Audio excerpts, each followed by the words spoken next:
All right, we are live. We're here. Thank you again to Sangha that shows up here and even turning on your camera. Very lovely for me to see faces and feel a sense of connection. And I hope you all feel that as well, and including awareness of those of you who practice with us later on with the YouTube recording. We hope you feel some sense of connection. Hmm. So I started this week with a different topic in mind, and it changed as all things do. Um, Last night I had news of sad news. There's been a couple of things this week actually. Yeah, a friend whose family member was killed, and another friend who's going through chemo and radiation, and then last night I heard from my sibling that they have cancer diagnosis, and um, it's still unknown how fast that will be and all of the things. But so that showed up for all of us, as it will for all of us, and has, I know, for many of us. And last night I was just watching myself looking for comfort. And the default habit system looking for comfort is usually going for chocolate. Like I was looking for chocolate. I wanted to soothe. And, when I look more deeply at, this idea of comfort, and it was more wanting to, there's some suppression, really just like, let's being pleasant and take the heart mind off of this painful news. And yeah, I was so I had like a hot chocolate, and then like the the almond milk had gone bad, and I threw that one out. Made another one. The soy milk had gone bad. Threw that out. I'm like, I'm not giving up. I made another one with cow's milk, and that was comforting. Um, comforting. And then I went searching about the house into my daughter's apartment downstairs. And I know they always have chocolate. Couldn't really find much, but I was just watching this seeking. I was like, it's this strong desire, obviously desire. And what was I desiring? What was I searching for? And yeah, and then I was also at the same time I've been practicing with joy, and I was like, how does joy work with this? What up with that? Like, where's joy when we're in the midst of dukkha, of pain? And I just stepped outside and saw that moon. It's so beautiful. And it's so interesting to know what joy means in this practice. It doesn't mean that the pain goes away or that we just bliss and spiritually bypass, I'm in joy now, and just cling to that. Joy can just create more clinging if we're not mindfully, like practicing skillfully with it. So it's not searching for that kind of joy that we think of maybe often in the English translation of that word. Uh, but just the sweetness, there's just a moment of beauty of all the wonderful light and the shadows and the color, the clouds over the moon, and just recognizing that just a moment of gratitude and beauty and appreciation, which doesn't take away from suffering, but just expands the container of awareness where a lot of painful heart, mind, body, can contract us in, close us in, and become a self-perpetuating vortex. Um, it just kind of expanded the attention. Ah, and this too, just to include there's beauty here and there's grief here, you know? And I have, oh, I'll show you another joy. Look at this, sweetheart. Oh, look at this. This is hanging on my wall and it brings me so much. What? Look at that. Isn't that the best? It hangs on the wall. Uh, Oh my God. So just sitting here at my desk and working, and I get to glance over at this little muffin, and I just love this critter. One of a kind, little little freak. I love you. That brings me a lot of joy. So these little sweetnesses just help to include and expand our attention to, oh, this too, this too. It's very helpful. And so today I was doing, as is the case, what's the Buddha say about comfort? So I was searching some suttas on comfort. Is that a word that's used in the suttas and in what context? And yeah, it is there. So check the links below if you're practicing with this on the YouTube recording. I've put the links to these suttas as well as to the poem I'll be reading later. So actually, which one to start with? This one. This one I'd never heard before. Yeah, because it's from the Therigatha. So it comes from a collection of works called The Verses of the Elder Monks. Um, and it's a compilation of very old teachings. Um,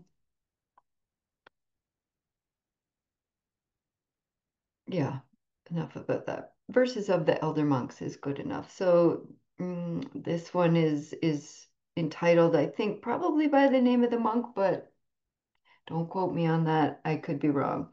Tekichakani. There you go. And is the name of this little poem. And it's really interesting because it seems to be a dialogue between someone who's practicing as a recluse, as a renunciate. So they're practicing meditation outside in the forest and have renounced, householder comforts. And it's,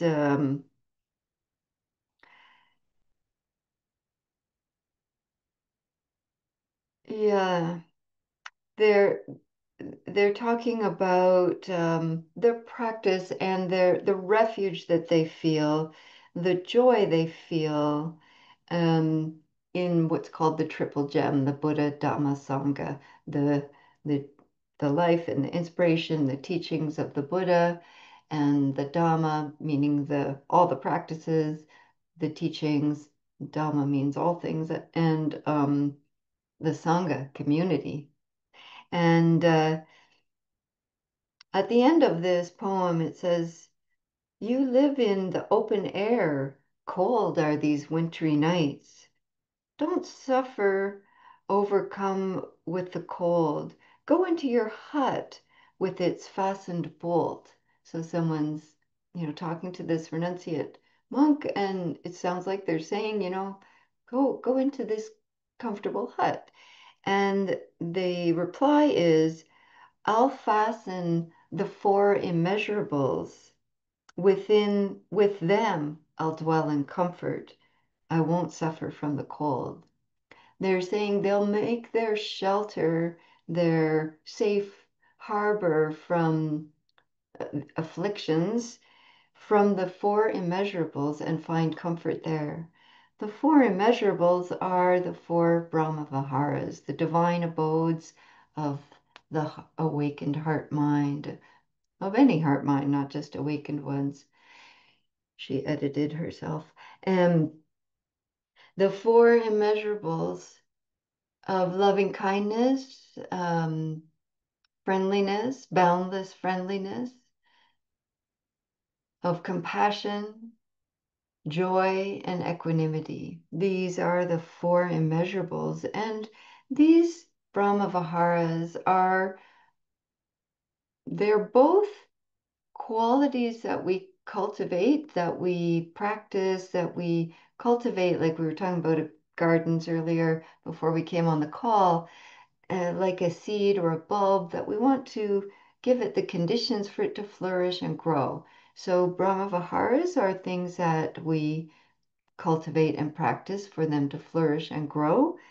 At the same time, they are boundless qualities that already are.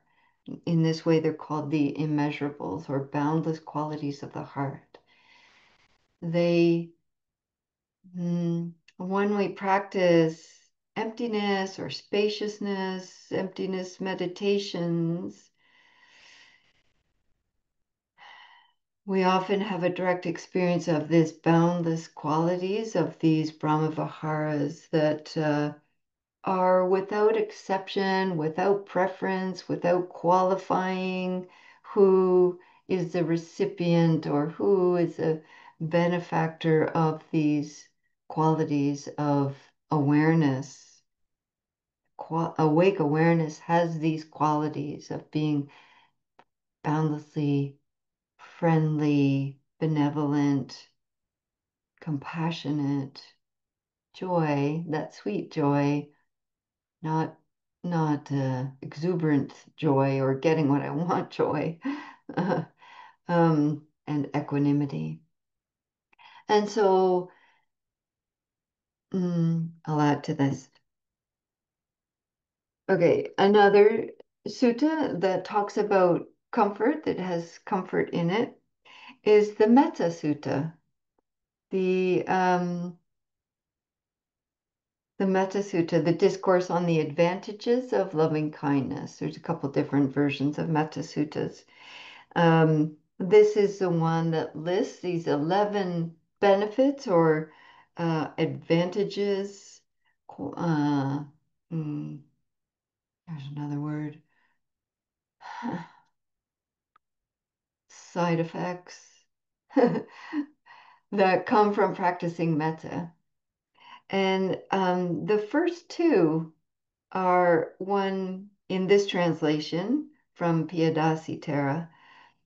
Uh, these advantages is how they've translated that are to be expected from the freeing of the heart that comes from practicing metta. One, sleeps in comfort, and two, one awakens in comfort. So comfort was used there in this sutta as well. And I was like, what is this Pali word that they're translating as comfort? So when I reference the Pali, there it's actually the word sukha, which is often translated as happiness. Sukha also means, oh, that's too small to read. Okay, wait a minute. Well-being, happiness, ease, ideal, agreeable, pleasant. Um, Happiness is the most frequent translation of sukha, which is like the literal opposite of dukkha, the literary opposite of dukkha. Sukha. Dukkha is suffering and discontent and all the whole spectrum of not getting what we want. And sukha means happiness. Uh, so it's interesting that Piyadasi Thera translated it as comfort in this sutta. Yeah. And so I've been, as I still feel today, you know, coming and going from the hospital and things like wanting comfort and that habit comfort that which is more about like just a little bit of suppression really. Uh, yeah. I was reflecting then on, okay, what would it mean for me to find comfort in these four Brahma Viharas, or in particular, metta? So this one sutta is saying metta, and the other is talking about all four of these Brahma Viharas. And friends, it works. What, Buddha? Uh, this is,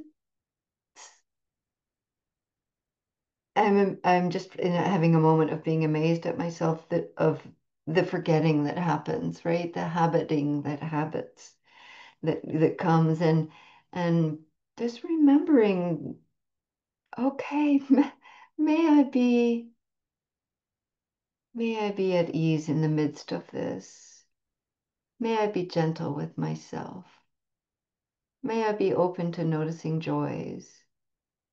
Just default. Just get on the default of maybe not chocolate, but the default of metta, the default of turning towards how it is and attending to it with caring, bright awareness. Um,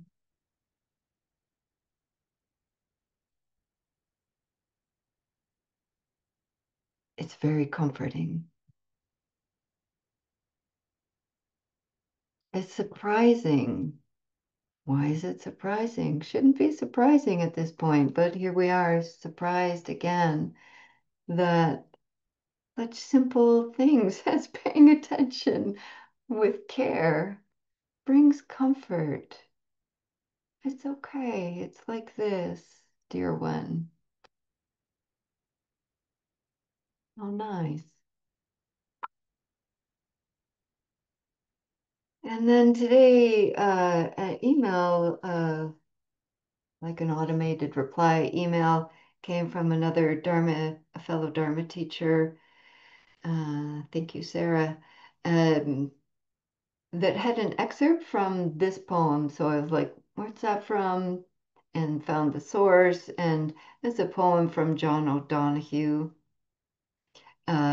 It's called Beannacht, which means blessing in Irish. And this poem is just, oh, it's got all four Brahma Viharas in it. It's got compassion in it, and joy, and a lot of metta. I don't know. Is John O'Donohue a Dharma practitioner? Seems like it, or just wise, perhaps. So I think I'll read this poem now, and maybe I'll read it again when we're in our practice. Probably will. Yes, I will. Um,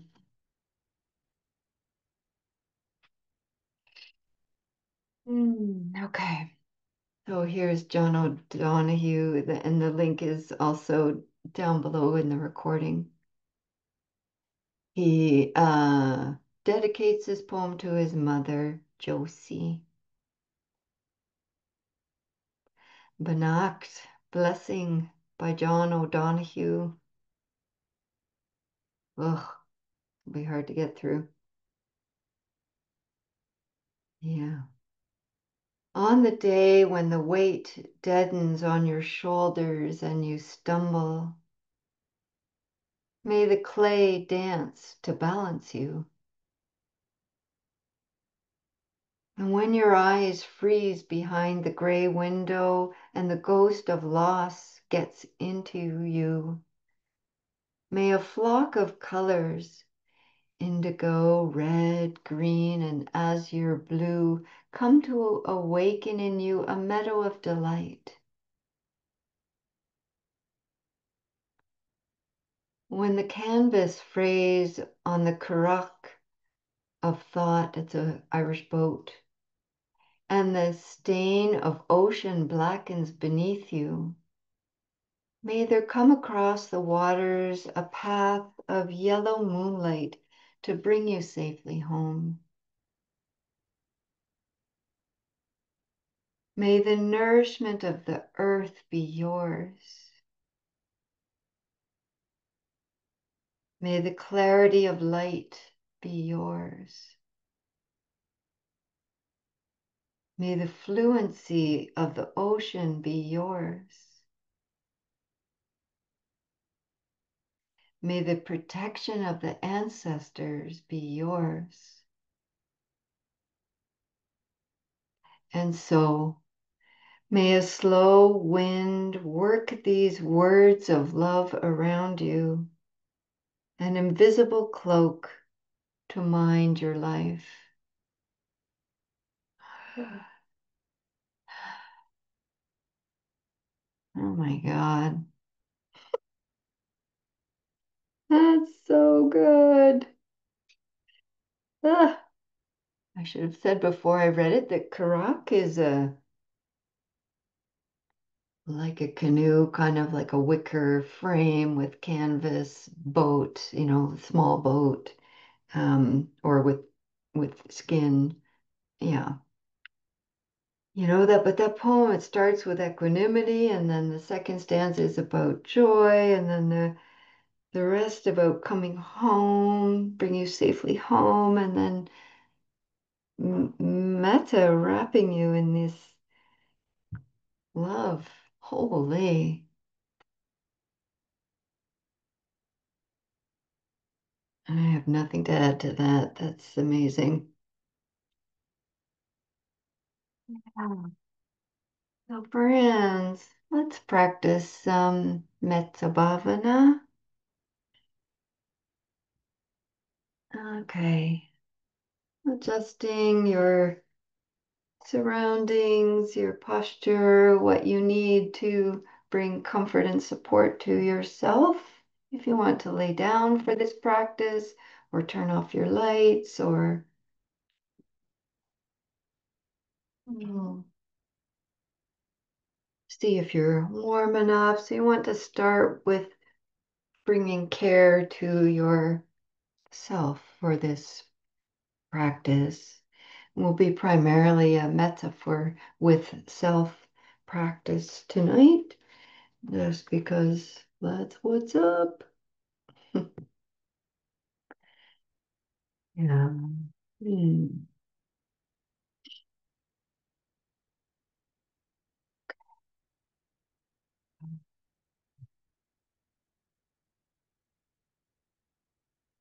So seeing if you need any other adjustments, any sighing breaths or touch or stretch or movement, so that when the body feels ready to come and rest in relationship with itself, rest in some stilling.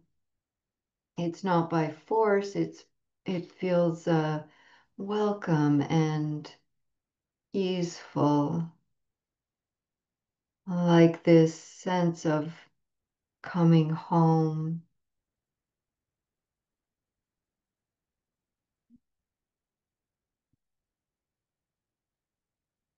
And see what's helpful for the position of your eyes. Does it help you to turn attention into your own tender heart, to close your eyes or rest your eyes downward, or maybe rest your eyes on something beautiful or peaceful in your space, perhaps something joyous or comforting?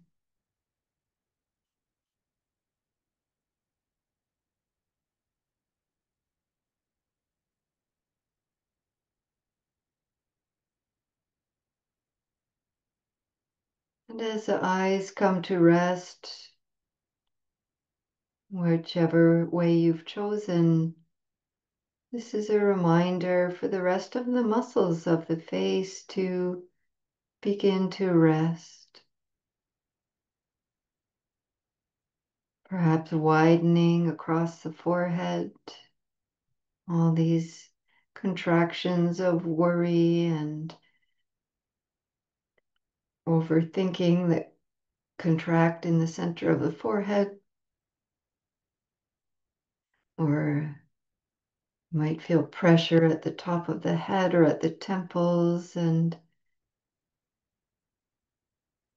just expanding awareness into the space around that pressure, just to give it some caring space and attention,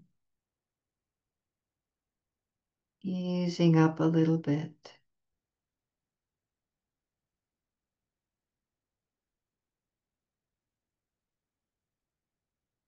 Noticing if there's tension in the muscles of the jaw or the mouth or the tongue.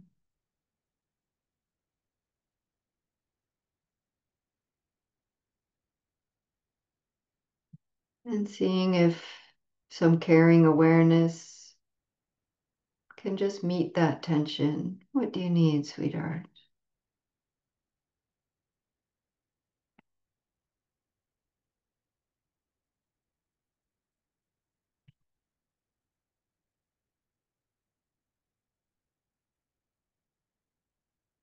Feeling into the area of the throat, sides and back of the neck, where you can hold a lot of unseen contraction and protection in these muscles, or unshed tears in the throat, unspoken words in the tongue.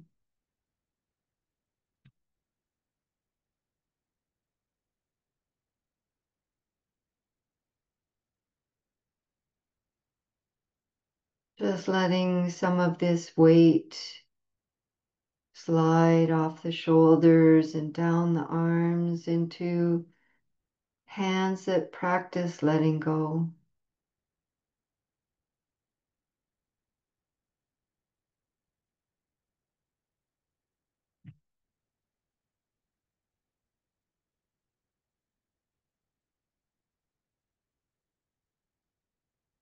See if it's helpful to have a few slightly deeper breaths to feel some sense of expansion, movement, space, or freedom through the chest, the ribs, the back, the belly.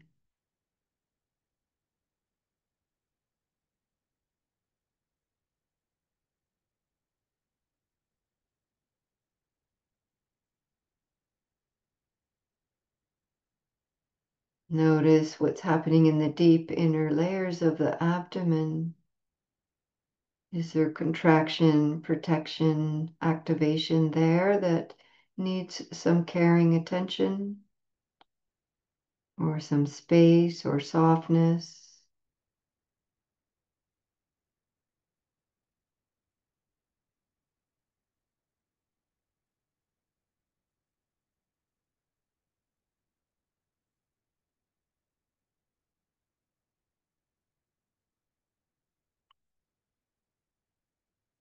And then feeling the body in relationship to the earth as if you're sitting or reclining on the earth,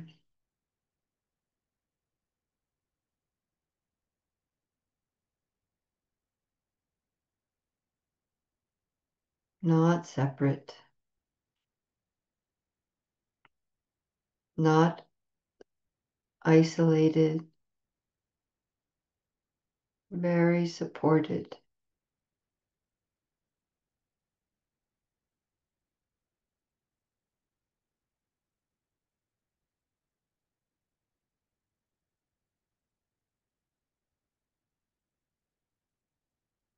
And then just floating open the field of awareness to include the entire body right here in the center of this awake moment.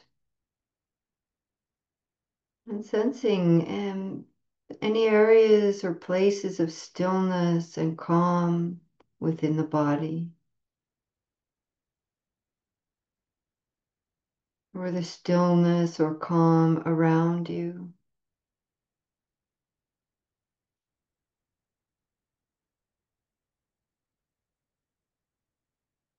In the midst of this aliveness,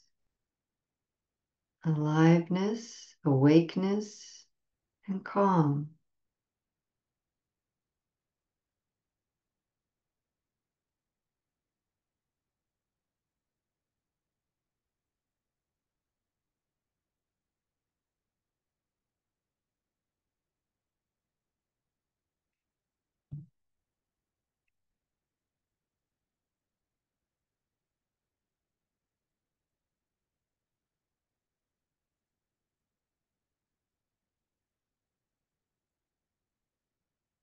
I'll just take a few more moments, just abiding mindfully here and now in this fathom long body.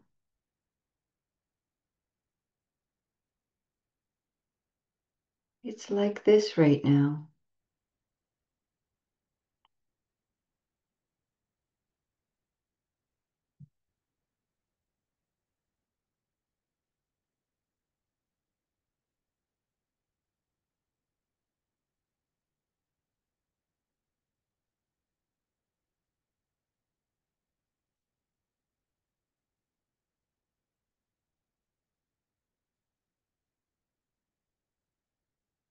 And including in this expanded awareness, the heart mind, the chitta, noticing whatever mood is passing through.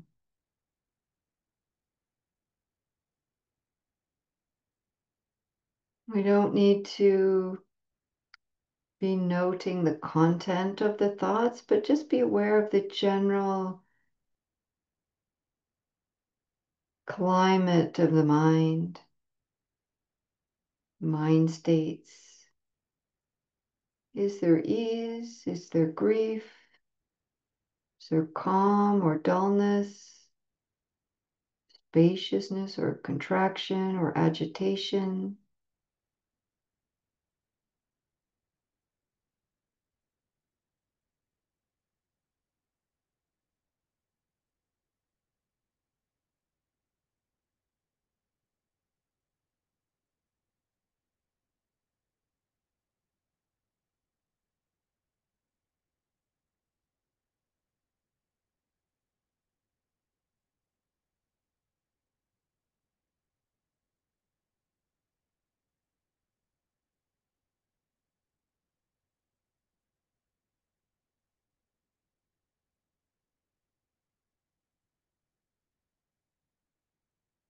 Awake awareness opens to include this stream of thoughts, images, sensations flowing through.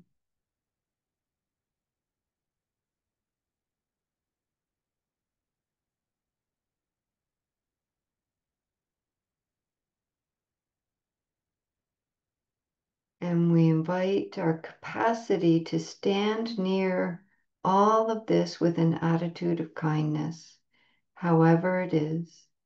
It's like this.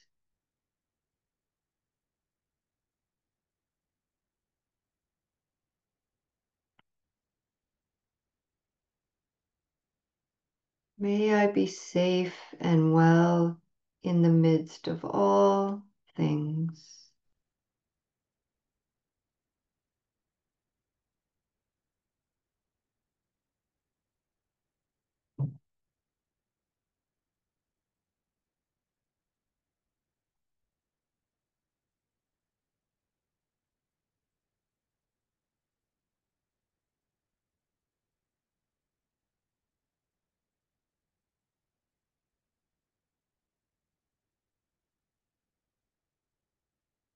May I be peaceful in the midst of all moments.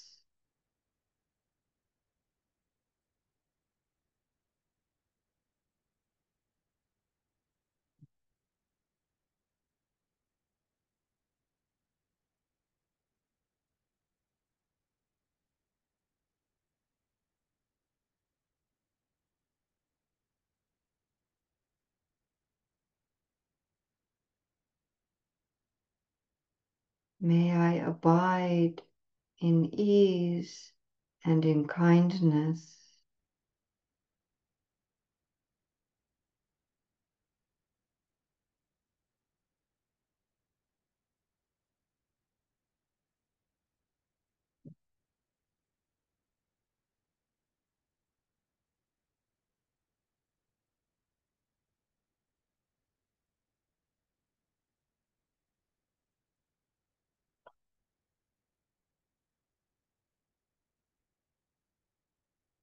May I cultivate true boundless and everlasting comfort.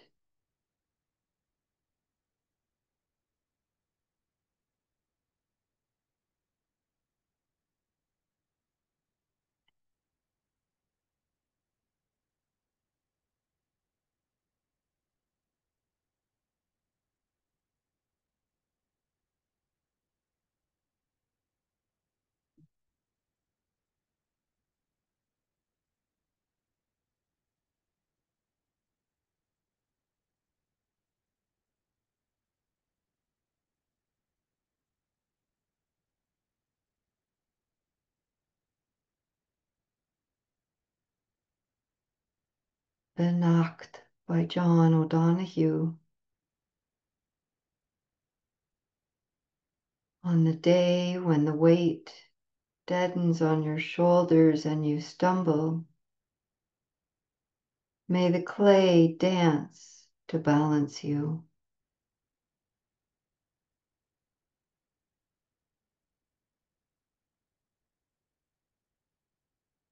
And when your eyes freeze behind the gray window and the ghost of loss gets into you, may a flock of colors, indigo, red, green, and azure blue, come to awaken in you a meadow of delight.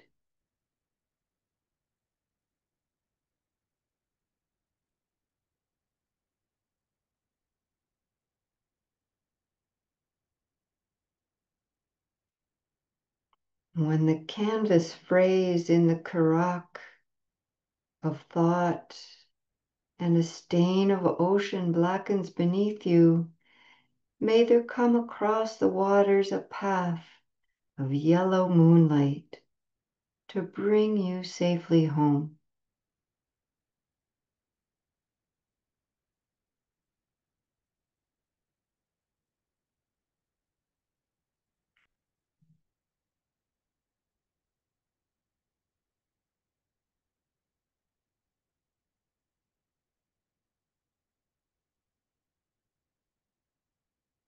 May the nourishment of the earth be yours.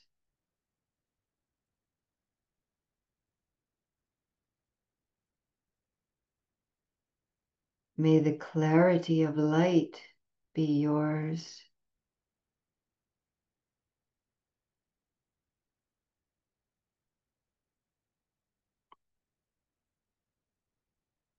May the fluency of the ocean be yours.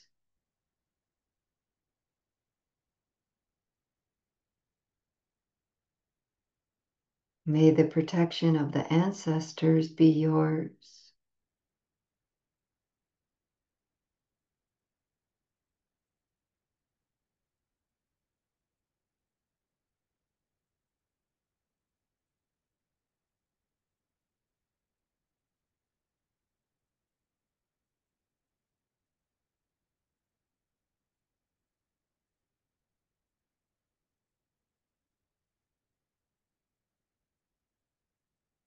And so may a slow wind work these words of love around you, an invisible cloak to mind your life.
I'll fasten the four immeasurables together, and within them I'll dwell in comfort.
May I abide, may you, may we, may all beings everywhere abide in its boundless, reliable, always present comfort.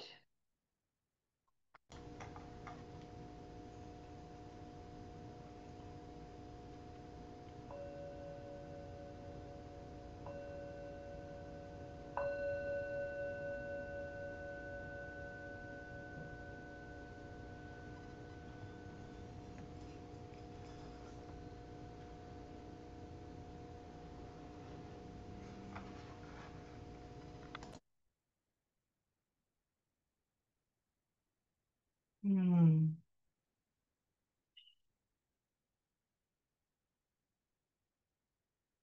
I mentioned earlier this one part, one of this one version of the Metta Sutta that lists comfort as one of the advantages, is a better word, um, of practicing metta. And I wanted to just pull out a little bit more about this of in this sutta, um, where the Buddha is speaking to the monks, and he says, monks, these 11 advantages are to be expected from the release or the deliverance of the heart by familiarizing oneself with thoughts of loving kindness, metta. So, first he says, familiarize ourselves with the thoughts of metta. And then cultivate, then goes on to say, by the cultivation of loving kindness. And then he talks about by constantly increasing these thoughts. And then by regarding loving kindness as a vehicle of expression and also as something to be treasured. And by living in conformity with these thoughts, in synchronicity with these thoughts, and by putting these ideas into practice and by establishing them. So there's a lot of like, not just do metta practice once in a while, but really like cultivate it, live by it, speak by it, um, put this into practice, establish it.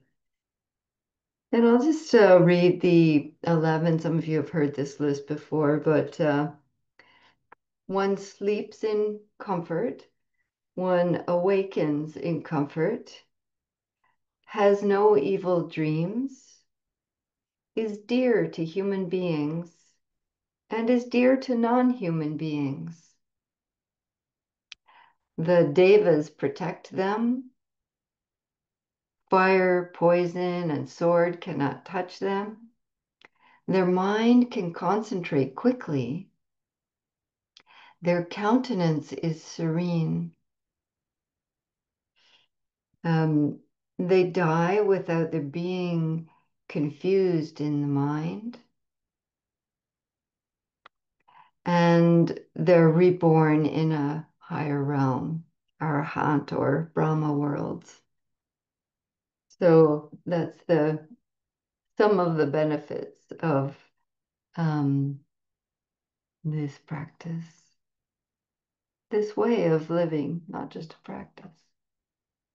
For folks that have practiced with us here on the YouTube channel, also please check the link below to the suttas and the poem, the most excellent poem, and also an upcoming day-long retreat for, it's on Sunday, November 16th on Zoom, online, co-teaching with Coral Short, and it's a day for white identified Dharma, anti-racist Dharma practitioners. So it's a day to cultivate care for our hearts and minds, and our bodies, lots of somatic practices in there, lots of rest and Dharma talks and sharing uh, to, yeah, particularly counteract any sense of sometimes called compassion fatigue. And as we just talked about with the Brahma Viharas, they're boundless, immeasurable qualities. And when we experience these sense of burnout, it's can often be from some imbalance of a self doing a lot. And so to come together in community and to tap into these boundless, immeasurable qualities and to take gentle care of our heart, body, and mind so that we can continue um, our anti-racism and wisdom and compassion in the world. So please check out that link. We'd love to have you join us. Send a message if you have any questions about it, and we'll definitely get back to you. Um, yeah, thanks for practicing with us, and maybe we'll be together again.